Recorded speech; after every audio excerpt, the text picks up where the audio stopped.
लेखराम की पेशगोई में जो फरिश्ता उसको कैफियत पदार्थ तक पहुँचाने के लिए आया था, उसने ये ज़ाहिर किया था कि वो उसका मज़हब इख्तियार करने के लिए आया है। ये झूठ है, तो ये शक वाली बात नहीं। बिल्कुल ठीक है, मगर हम कब कहते हैं वो फरिश्ता ही था? फरिश्ता एक गहरी तजल्ली के इजहार के तौर पर मुतमस्सिल हुआ है, मगर जिस शख्स ने मारा है, मैं ज़ाती तौर पर समझता हूँ कि वो फरिश्ता नहीं था। वो फरिश्ता नहीं थी, वो दिखाई दिया है, उसका एक वो एक पेशगोई की खातिर सिर्फ फरिश्ता नजर आया है।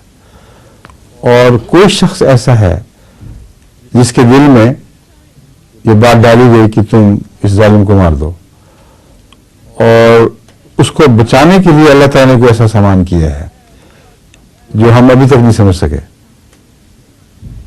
वरना ये जो सवाल है, ये जिस वक्त मैंने पढ़ा था बैन में, ये सवाल मेरे दिल में भी उठा था, और उस वक्त से मुझे हमेशा इसी बात पर तसल्ली रही है कि फरिश्ता तो तमस्सुल करके झूठ नहीं बोला करता। इसलिए वो जो फरिश्ता मुसलमानों को दिखाई दिया है, उसने तो कभी इशारतन भी नहीं कहा कि मैं इस खातिर आर्य मज़हब इख्तियार कर लूंगा।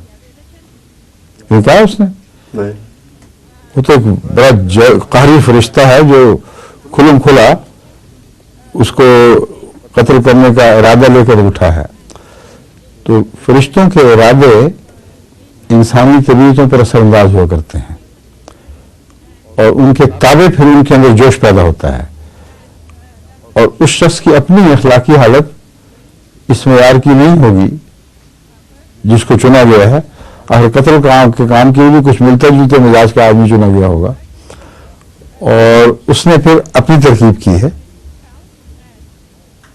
मगर वो परताव उस फरिश्ते का ही है उसके ऊपर।